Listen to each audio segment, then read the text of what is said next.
Good morning. We have 4 months of longest days behind us.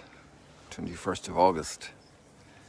2 months ago was summer solstice. Another month is the autumn equinox. And I'm just fascinated to see all this water still pouring through here.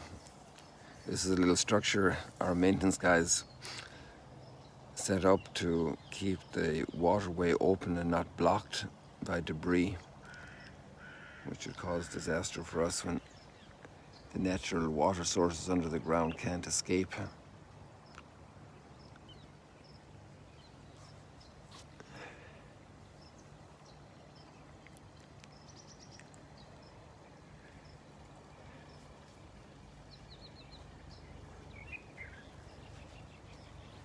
A little bit of order in nature is important.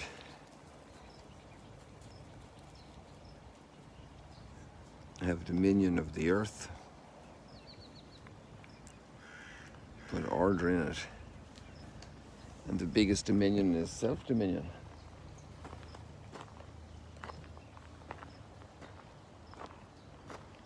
Have dominion of our own person, of our own will, our memory, our imagination, our desires.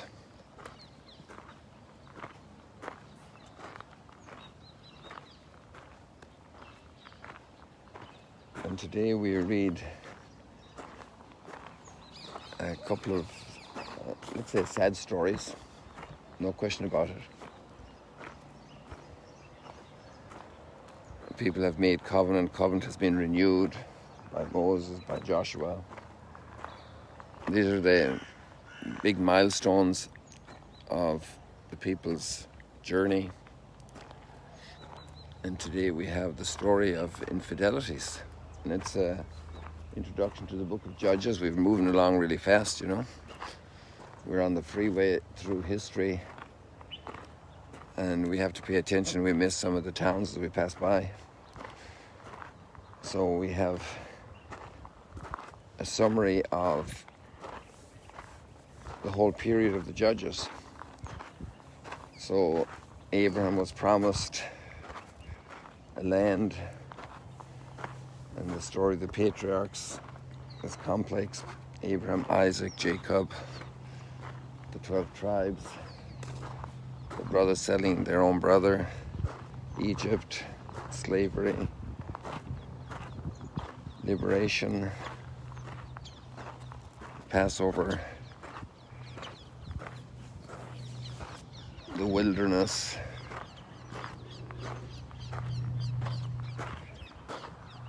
Joshua, entry to the promised land. And now, after all these gifts, the infidelities recurring, and interventions from heaven to help them. And this is quite the picture of human life. So our biggest issue aren't our outside troubles, but are the fidelity of our heart. It's the fidelity of our heart. To keep our heart on track. And that's a work of grace, but it's also a response. Love is a two-way street. Love requited. And that fountain of love that's pouring love constantly into us, into our world, has created us capable of loving in return, capable of responding in love, responding in kind.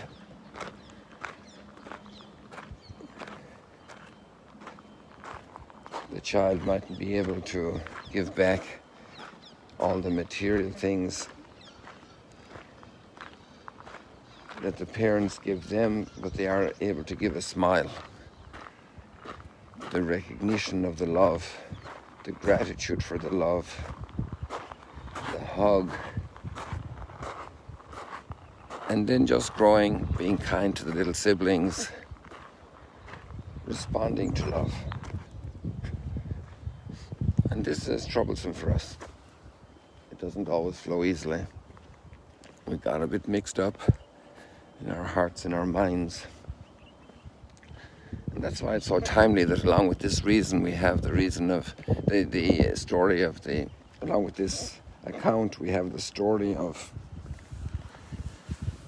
the rich young man in the gospel. And what's very interesting is the first measure of order in his life, because he's looking for the kingdom of God. It's a direct formal question. And the order in his life, Jesus expressed it. The core of the covenant, keep the commandments. And the fascinating thing is that this young man, he must have been a great person, says, I've kept all these things since my youth, since my childhood. That's quite a statement. I've kept all these things since my childhood.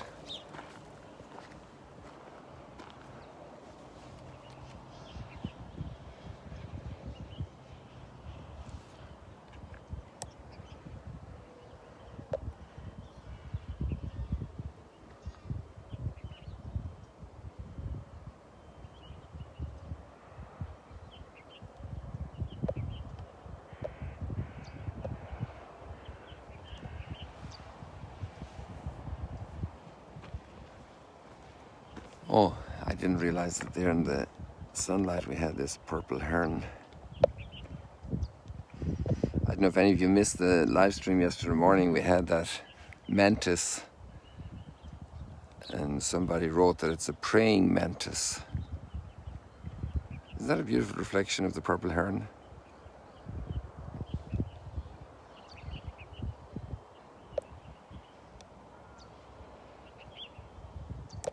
Sorry, something else caught my eye here.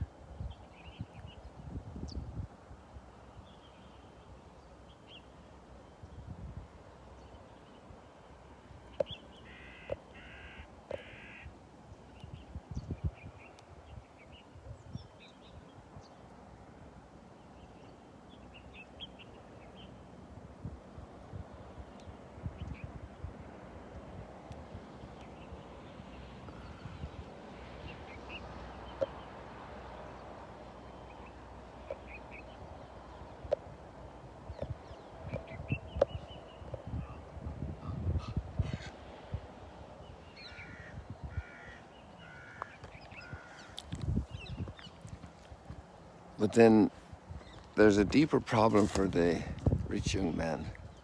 It's not just the behavior of the 10 Commandments. It's actually where his heart is.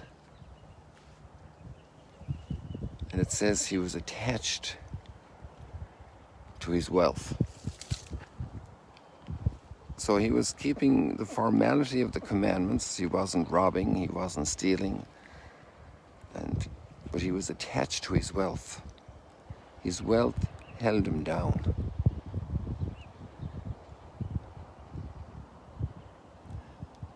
It's wonderful to be blessed with a home,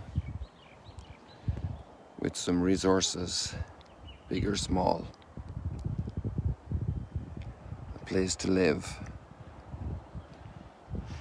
a farm, a company, investments.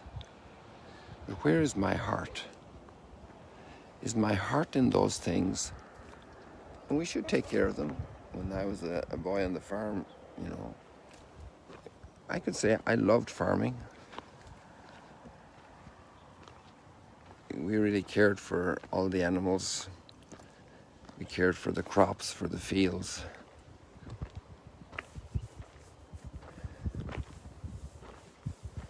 But I've also have to say that when I felt the call to go, I wasn't chained down like this young man. And I think there was a grace in that for me, but there was also a lifestyle and a life vision for what are we on this earth? What's our purpose? What's the meaning of all the material things? How much a hold can they have on our lives? Hey, this is the first time in a long time that we see a fisherman coming out. That's amazing. There are usually two.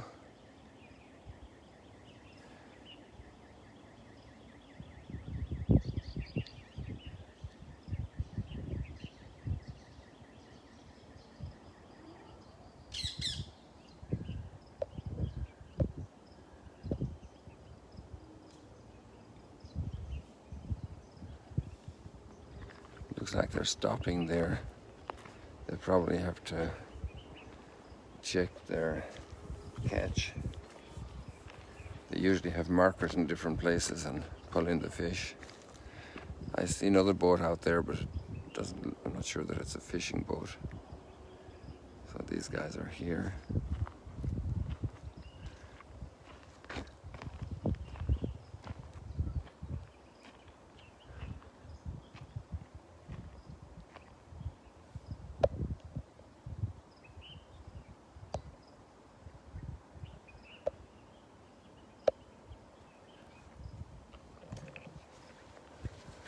There's another boat over there. We'll focus in on it later. Let's stick with these guys.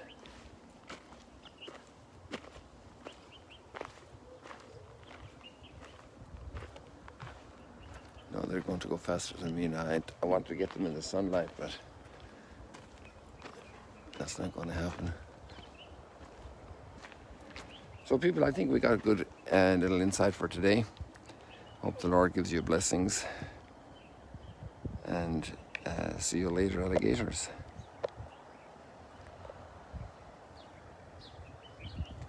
Yeah, the one over there seems more like a touristy thing. A fun boat, whereas this is a fisherman. Maybe they're just doing a survey this morning, coming back into the season.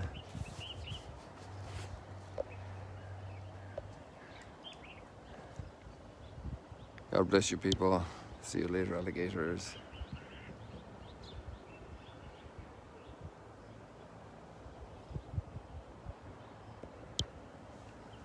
Going to have some nice light, I think, for the Instagram post now. Oops, oh, I done the wrong thing, guys.